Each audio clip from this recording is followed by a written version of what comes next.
'Dhurandhar 2' teaser చూశాక ఎగిరిపోయిన excitement, మళ్ళీ play చేస్తే వచ్చిన షాక్.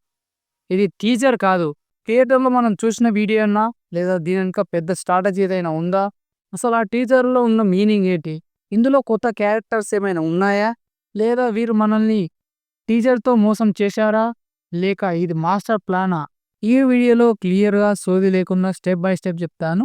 ముందుగా వీడియోని లైక్ చేసి సబ్స్క్రైబ్ చేయండి. 'దురంధర్ 2' టీజర్ వచ్చిందే వచ్చి సోషల్ మీడియాలో అగ్గి రాసేసింది. కామెంట్స్‌లో ఒకటే మాట, కొత్త టీజర్ కావాలి, ఇవి కాదు. ఎందుకంటే ఈ టీజర్‌లో చూపించింది కొత్త కంటెంట్ కాదు.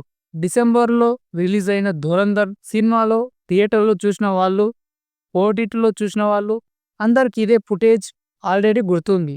అయితే టీజర్ అనగానే కొత్త షాట్స్, కొత్త డైలాగ్స్, కొత్త థ్రిల్ ఆశించిన ఫ్యాన్స్, కానీ వచ్చినది వచ్చి పాతదే కొత్త పేరుతో. అదే 'దురంధర్ 2'. ఇక్కడే అసలు ట్విస్ట్ మొదలవుతుంది. బాలీవుడ్ మీడియా చెబుతున్న దాని ప్రకారం 'దురంధర్ 2' పూర్తిగా రెడీ కాలేదట. Patch work, post production, re editing అన్నీ ఇంకా ప్రోగ్రెస్‌లోనే ఉన్నాయి. డైరెక్టర్ ఆదిత్య ధర్ ప్రస్తుతం అదే పనుల్లో పూర్తిగా బిజీ. అందుకే కొత్త టీజర్ ఇవ్వలేక పాత ఫుటేజ్‌తోనే టైం పాస్ టీజర్ వదిలారని టాక్. కానీ అసలు లక్ష్యం వేరే.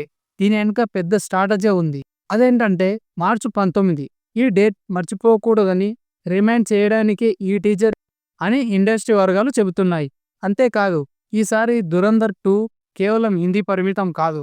తెలుగు, తమిళ్, కన్నడ, మలయాళం, పాన్ ఇండియా లెవెల్లో రిలీజ్ కాదు. ఈ విషయాన్ని అధికారికంగానే ప్రకటించారు కూడా. అయితే మొదటి భాగంలో పార్లమెంట్ ఉగ్రదాడి తర్వాత భారత spy agent Hamza Ali alias Jaskirat Singh పాకిస్తాన్లో అడుగుపెడతాడు. కరాచీ లయారీలోని రెహమాన్ డకాయిట్ గ్యాంగ్లో చేరి నమ్మకస్తుడిగా ఎదిగి చివరికి రెహమాన్ని హతమారుస్తాడు.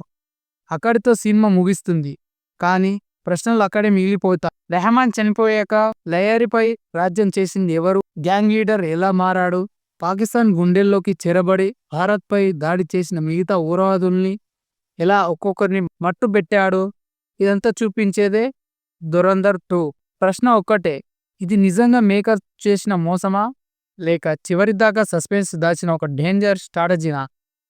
మార్చి 19న అసలు నిజం బయటపడుతుంది. మీకేమనిపిస్తుంది? ఈ టీజర్ వెనుక ఉన్నటువంటి అసలు విషయం, దాని మీనింగ్ ఏంటి? మరి 'దురంధర్ 2' ఎలా ఉండబోతుంది? వీడియో కింద లైక్ చేసి అండ్ సబ్స్క్రైబ్ చేసి మీ కామెంట్ ఏందో అభిప్రాయం తెలియజేయండి.